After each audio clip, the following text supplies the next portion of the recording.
Item ಯಾವುದೇ ಇರಲಿ try ಮಾಡಿ ಆಚಿ ಚಿಕನ್ ಮಸಾಲಾ. ಆಚಿ ಚಿಕನ್ ಮಸಾಲಾ.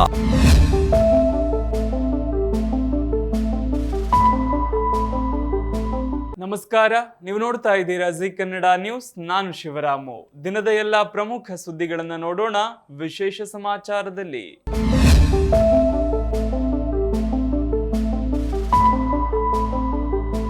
ಆಡಳಿತಾರೂಢ ಕಾಂಗ್ರೆಸ್ ಹಾಗೂ ಪ್ರತಿಪಕ್ಷ ಬಿಜೆಪಿ ನಡುವಿನ ಜಿದ್ದಾಜಿದ್ದಿನ ರಣರಂಗವಾಗಿರುವ ರಾಜ್ಯದ 2 ವಿಧಾನಸಭಾ ಕ್ಷೇತ್ರಗಳ ಉಪಚುನಾವಣೆಯ ಬಹಿರಂಗ ಪ್ರಚಾರಕ್ಕೆ ಇಂದು ತೆರೆ ಬೀಳಲಿದ್ದು, ಮತದಾರರನ್ನು ಪುಸಲಾಯಿಸಲು ಎಲ್ಲ ರಾಜಕೀಯ ಪಕ್ಷಗಳು ಇನ್ನಿಲ್ಲದ ಕಸರತ್ತು ನಡೆಸುತ್ತಿವೆ. ನಿನ್ನೆ ಮುಖ್ಯಮಂತ್ರಿ ಸಿದ್ದರಾಮಯ್ಯ, ಮಾಜಿ ಮುಖ್ಯಮಂತ್ರಿ ಬಿಎಸ್ ಯಡಿಯೂರಪ್ಪ, ಕೇಂದ್ರ ಸಚಿವ ಎಚ್.ಡಿ. ಕುಮಾರಸ್ವಾಮಿ, ಮಾಜಿ ಸಿಎಂ ಬಸವರಾಜ ಬೊಮ್ಮಾಯಿ, ಬಿಜೆಪಿ ರಾಜ್ಯಾಧ್ಯಕ್ಷ ಬಿವೈ ವಿಜಯೇಂದ್ರ ಸೇರಿದಂತೆ ಕಾಂಗ್ರೆಸ್ ಮತ್ತು ಬಿಜೆಪಿಯ ಘಟಾನುಘಟಿ ನಾಯಕರು ಎರಡೂ ಕಡೆ ತಮ್ಮ ತಮ್ಮ ಅಭ್ಯರ್ಥಿಗಳ ಪರವಾಗಿ ಮತಯಾಚನೆ ಮಾಡಿದ್ರು. ದಾವಣಗೆರೆ ದಕ್ಷಿಣ ಹಾಗೆಯೇ ಬಾಗಲಕೋಟೆ ವಿಧಾನಸಭಾ ಕ್ಷೇತ್ರಗಳ ಉಪಚುನಾವಣೆಯ ಬಹಿರಂಗ ಪ್ರಚಾರ ಇಂದು ಸಂಜೆ 5 ಗಂಟೆಗೆ ಮುಕ್ತಾಯಗೊಳ್ಳಲಿದ್ದು, ಗುರುವಾರ ಮತದಾನ ನಡೆಯಲಿದೆ.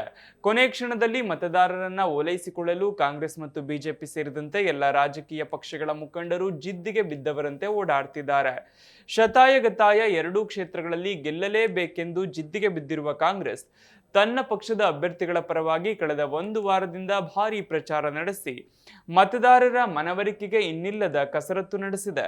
ಹೇಗಾದರೂ ಮಾಡಿ ಉಪಚುನಾವಣೆಯಲ್ಲಿ ಗೆದ್ದು ಕಾಂಗ್ರೆಸ್ ಪಕ್ಷಕ್ಕೆ ತಕ್ಕ ಪಾಠ ಕಲಿಸಬೇಕು ಎಂದು ತನ್ನೆಲ್ಲ ಭಿನ್ನಾಭಿಪ್ರಾಯಗಳನ್ನು ಬದಿಗೊತ್ತಿ ಮೊದಲ ಬಾರಿಗೆ ಒಗ್ಗಟ್ಟು ಪ್ರದರ್ಶಿಸುವ ಮೂಲಕ ಬಿಜೆಪಿ ಎರಡೂ ಕಡೆ ಕೈ ಅಭ್ಯರ್ಥಿಗಳಿಗೆ ಸಮಬಲದ ಪೈಪೋಟಿ ನೀಡುತ್ತಿದೆ. ರಾಜ್ಯ ಕಾಂಗ್ರೆಸ್ ಸರ್ಕಾರ ಅಧಿಕಾರಕ್ಕೆ ಬಂದು ಇನ್ನು ಕೆಲವೇ ದಿನಗಳಲ್ಲಿ 3 ವರ್ಷ ಪೂರ್ಣಗೊಳ್ಳಲಿದೆ. ಇದೇ ಸಂದರ್ಭದಲ್ಲಿ ಸರ್ಕಾರದ ವರ್ಚಸ್ಸು ಕುಗ್ಗುತ್ತಿದೆ ಎಂಬ ಆರೋಪವೂ ಇದೆ. ಆದ್ರೀಗ 2 ಕ್ಷೇತ್ರಗಳ ಉಪಚುನಾವಣೆಯ ಫಲಿತಾಂಶ ಕಾಂಗ್ರೆಸ್ ಸರ್ಕಾರದ ವರ್ಚಸ್ಸಿಗೆ ಅನುಕೂಲ ಆಗಬಹುದು. 2 ಕ್ಷೇತ್ರಗಳನ್ನು ಗೆದ್ದರೆ ರಾಜ್ಯದಲ್ಲಿ ಆಡಳಿತ ವಿರೋಧಿ ಅಲೆ ಇಲ್ಲ ಎಂದು ಬಿಂಬಿಸಲು ಸಿಎಂ ಸಿದ್ದರಾಮಯ್ಯನವರಿಗೆ ಅನುಕೂಲ ಆಗಲಿದೆ. ಈ 2 ಉಪಚುನಾವಣೆಯಲ್ಲಿ ಕಾಂಗ್ರೆಸ್ ಅಭ್ಯರ್ಥಿಗಳು ಗೆಲುವು ಸಾಧಿಸುವುದು ಅನಿವಾರ್ಯವಾಗಿದೆ. ಅದರಲ್ಲೂ ಸಿಎಂ ಸಿದ್ದರಾಮಯ್ಯ ಅವರ ಪಾಲಿಗೆ 2 ಕ್ಷೇತ್ರಗಳ ಉಪಚುನಾವಣೆಯನ್ನು ಗೆದ್ದರೆ ಮತ್ತಷ್ಟು ಬಲ ಹೆಚ್ಚಿಸುವುದಂತೂ ಸ್ಪಷ್ಟ. ಹಾಗಾಗಿ ಸಿದ್ದರಾಮಯ್ಯ ಅವರು 2 ಕ್ಷೇತ್ರಗಳಲ್ಲಿ ಬಿರುಸಿನ ಪ್ರಚಾರ ನಡೆಸಿದ್ದಾರೆ. ಪ್ರಸ್ತುತ ವಿಷಯಗಳನ್ನು ಇಟ್ಟುಕೊಂಡು 2 ಪಕ್ಷದವರು ಅಬ್ಬರದ ಪ್ರಚಾರ ನಡೆಸುತ್ತಿದ್ದಾರೆ. ಉಪಚುನಾವಣೆಯ ಹಿನ್ನೆಲೆ ಹಾಲಿ ಹಾಗೂ ಮಾಜಿ ಸಿಎಂ ಸೇರಿದಂತೆ ಘಟಾನುಘಟಿಗಳು ಆಗಮಿಸಿ ಕ್ಷೇತ್ರದಾದ್ಯಂತ ಸಂಚಾರ ಮಾಡಿ ಮತಯಾಚಿಸುತ್ತಿದ್ದಾರೆ. ಜೊತೆಗೆ ಜಾತಿ, ಅನುಕಂಪ, ಅಭಿವೃದ್ಧಿ ಹಾಗೂ ಇತರ ವಿಷಯಗಳನ್ನಿಟ್ಟುಕೊಂಡು ಪ್ರಚಾರ ತಂತ್ರ ಮಾಡುತ್ತಿದ್ದಾರೆ. ದ್ವಿತೀಯ ಪಿಯುಸಿ ಪರೀಕ್ಷೆ ಫಲಿತಾಂಶ ಇಂದು ಪ್ರಕಟವಾಗಲಿದೆ ಎಂದು ಕಾತರದಿಂದ ಕಾಯ್ತಿದ್ದ ವಿದ್ಯಾರ್ಥಿಗಳಿಗೆ ಮತ್ತು ಪೋಷಕರಿಗೆ ನಿರಾಸೆಯಾಗಿದೆ. ಕರ್ನಾಟಕ ಶಾಲಾ ಪರೀಕ್ಷೆ ಮತ್ತು ಮೌಲ್ಯ ನಿರ್ಣಯ ಮಂಡಳಿ ಫಲಿತಾಂಶ ಪ್ರಕಟಿಸಲು ಸಿದ್ಧತೆ ಮಾಡಿಕೊಂಡಿದ್ರು. ತಾಂತ್ರಿಕ ಕಾರಣಗಳಿಂದಾಗಿ ಪ್ರಕಟಣೆಯನ್ನ ಮುಂದೂಡಲಾಗಿದೆ. ಆದರೆ ಫಲಿತಾಂಶ ಪ್ರಕಟಿಸುವುದನ್ನು ಮುಂದೂಡಿಕೆ ಮಾಡಲು ಅಸಲಿ ಕಾರಣ ಏನು ಅನ್ನೋದು ಈಗ ಬಹಿರಂಗವಾಗಿದೆ. ರಾಜ್ಯದಲ್ಲಿ ದಾವಣಗೆರೆ ದಕ್ಷಿಣ ಮತ್ತು ಬಾಗಲಕೋಟೆ ವಿಧಾನಸಭಾ ಕ್ಷೇತ್ರಗಳ ಉಪಚುನಾವಣೆ ನಡೆಯುತ್ತಿದ್ದು, ಏಪ್ರಿಲ್ 9ರಂದು ಮತದಾನ ನಿಗದಿಯಾಗಿದೆ. ಈ ಹಿನ್ನೆಲೆಯಲ್ಲಿ ರಾಜ್ಯದ ಕೆಲವು ಭಾಗಗಳಲ್ಲಿ ಚುನಾವಣಾ ನೀತಿ ಸಂಹಿತೆ ಜಾರಿಯಲ್ಲಿದೆ. ಸಾಮಾನ್ಯವಾಗಿ ಫಲಿತಾಂಶವನ್ನು ಶಿಕ್ಷಣ ಸಚಿವರ ಉಪಸ್ಥಿತಿಯಲ್ಲಿ ಸುದ್ದಿಗೋಷ್ಠಿ ನಡೆಸಿ ಪ್ರಕಟಿಸಲಾಗುತ್ತದೆ. ಆದರೆ ನೀತಿ ಸಂಹಿತೆ ಇರುವುದರಿಂದ ಸಚಿವರು ಅಧಿಕೃತವಾಗಿ ಫಲಿತಾಂಶ ಪ್ರಕಟಿಸಲು ಚುನಾವಣಾ ಆಯೋಗದಿಂದ ಅನುಮತಿ ಪಡೆಯಬೇಕಾಗತ್ತೆ. ಫಲಿತಾಂಶ ಪ್ರಕಟಿಸಲು ಅನುಮತಿ ಕೋರಿ ಕೆಎಸ್ಇಎಬಿ ಈಗಾಗಲೇ ಚುನಾವಣಾ ಆಯೋಗಕ್ಕೆ ಪತ್ರ ಬರೆದಿದೆ. ಆಯೋಗವು ಅನುಮತಿ ನೀಡಿದ ತಕ್ಷಣವೇ ಫಲಿತಾಂಶದ ದಿನಾಂಕವನ್ನು ಅಧಿಕೃತವಾಗಿ ಘೋಷಿಸಲು ಮಂಡಳಿ ಸರ್ವ ಸಿದ್ಧತೆ ಮಾಡಿಕೊಂಡಿದೆ. 2018 ಮತ್ತು 2023ರ ವಿಧಾನಸಭಾ ಚುನಾವಣಾ ಸಂದರ್ಭದಲ್ಲೂ ನೀತಿ ಸಂಹಿತೆ ಜಾರಿಯಲ್ಲಿದ್ದರೂ ಅಧಿಕಾರಿಗಳ ಮೂಲಕ ಫಲಿತಾಂಶ ಪ್ರಕಟಿಸಲಾಗಿತ್ತು. ಆದರೆ ಈ ಬಾರಿ ಆಯೋಗದ ಒಪ್ಪಿಗೆ ಸಿಗದ ಕಾರಣ ಅನಿವಾರ್ಯವಾಗಿ ವಿಳಂಬವಾಗಿದೆ. ಫೆಬ್ರವರಿ 28ರಿಂದ ಮಾರ್ಚ್ 17ರವರೆಗೆ ನಡೆದಿದ್ದ ಪರೀಕ್ಷೆಗೆ ರಾಜ್ಯಾದ್ಯಂತ ಒಟ್ಟು 7,10,363 ವಿದ್ಯಾರ್ಥಿಗಳು ನೋಂದಾಯಿಸಿಕೊಂಡಿದ್ದರು. ಇಲಾಖೆಯು ನಿಗದಿತ ಗುರಿಯಂತೆ ಮೌಲ್ಯಮಾಪನ ಪ್ರಕ್ರಿಯೆಯನ್ನು ಯಶಸ್ವಿಯಾಗಿ ಮುಗಿಸಿದೆ. ಆಯೋಗದಿಂದ ಒಪ್ಪಿಗೆ ಸಿಕ್ಕ ಕೂಡಲೇ ಫಲಿತಾಂಶ ಪ್ರಕಟ ಮಾಡಲಿದೆ. ರಾಜ್ಯದಲ್ಲಿ ಆಟೋ ಗ್ಯಾಸ್ ಅಭಾವ ದಿನದಿಂದ ದಿನಕ್ಕೆ ತೀವ್ರ ಸ್ವರೂಪ ಪಡೆದುಕೊಳ್ತಿದೆ. ಗ್ಯಾಸ್ಗಾಗಿ ಎಲ್ಪಿಜಿ ಬಂಕ್ಗಳ ಮುಂದೆ ಆಟೋ ಸಾರಥಿಗಳು ಕಿಲೋಮೀಟರ್ ಗಟ್ಟಲೆ ಕ್ಯೂ ನಿಲ್ಲುವಂತಾಗಿದ್ದು ತೀವ್ರ ಸಂಕಷ್ಟಕ್ಕೆ ಸಿಲುಕಿದ್ದಾರೆ. ಈ ಸಮಸ್ಯೆಯನ್ನು ಬಗೆಹರಿಸದಿದ್ದರೆ ಕರ್ನಾಟಕ ಬಂದ್ ಮಾಡೋದಾಗಿ ಆಟೋ ಸಂಘಟನೆಗಳು ಸರ್ಕಾರಕ್ಕೆ ಎಚ್ಚರಿಕೆ ನೀಡಿವೆ. ಬೆಂಗಳೂರಿನ ಚಾಮರಾಜಪೇಟೆ, ಗಿರಿನಗರ, ಹೆಬ್ಬಾಳ, ಸಾರಕ್ಕಿ, ಸಜ್ಜನ್ ರಾವ್ ಸರ್ಕಲ್ ಸೇರಿದ ಹಾಗೆ ರಾಜ್ಯದ ಹಲವೆಡೆ ಆಟೋ ಚಾಲಕರು ಇಡೀ ದಿನ ದುಡಿಮೆ ಬಿಟ್ಟು ಗ್ಯಾಸ್ಗಾಗಿ ಕಾಯುತ್ತಿದ್ದಾರೆ. ಸೋಮವಾರವಷ್ಟೇ ಆಹಾರ ಸಚಿವ ಕೆಎಚ್ ಮುನಿಯಪ್ಪ ಅವರ ನಿವಾಸಕ್ಕೆ ಮುತ್ತಿಗೆ ಹಾಕಲು ಯತ್ನಿಸಿದ್ದ ಚಾಲಕರು ಸರ್ಕಾರದ ವಿರುದ್ಧ ಆಕ್ರೋಶ ಹೊರಹಾಕಿದ್ದರು.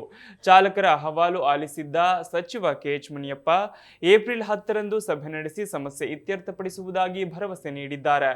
ಅಲ್ಲದೆ ಕೇಂದ್ರ ಸಚಿವ ಹರ್ದೀಪ್ ಸಿಂಗ್ ಪುರಿ ಅವರಿಗೆ ಪತ್ರ ಬರೆದಿರುವ ಮುನಿಯಪ್ಪ ಕರ್ನಾಟಕದಲ್ಲಿ ಎಲ್ಪಿಜಿ ಅಭಾವ ತೀವ್ರವಾಗಿದೆ. ಕೆಲವು ಖಾಸಗಿ ವಿತರಣಾ ಕೇಂದ್ರಗಳು ಹೆಚ್ಚಿನ ದರ ವಸೂಲಿ ಮಾಡ್ತಿವೆ.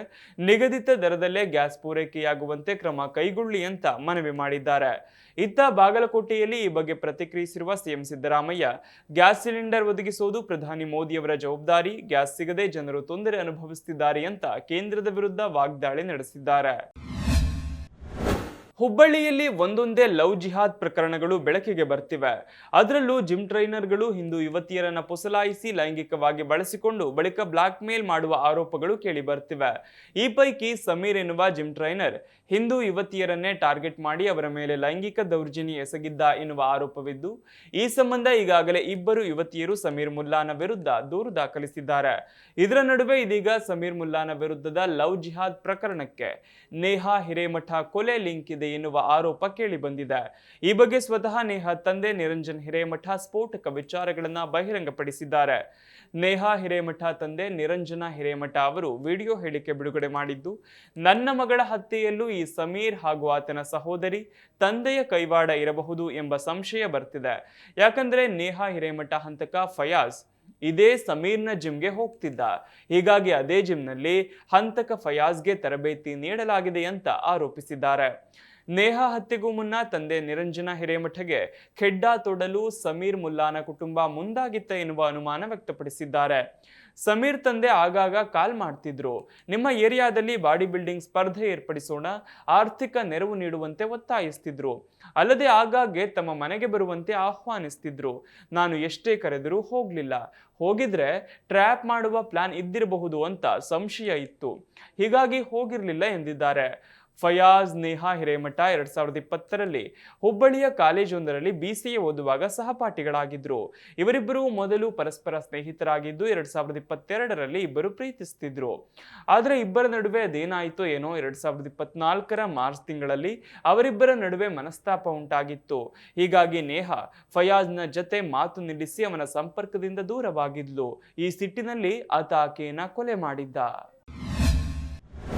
ಅಸ್ಸಾಂನಲ್ಲಿ ನಡೆದ ಸಾರ್ವಜನಿಕ ಸಭೆಯಲ್ಲಿ ಕಾಂಗ್ರೆಸ್ ಅಧ್ಯಕ್ಷ ಮಲ್ಲಿಕಾರ್ಜುನ ಖರ್ಗೆ ವಿವಾದಾತ್ಮಕ ಹೇಳಿಕೆ ನೀಡಿದ್ದಾರೆ.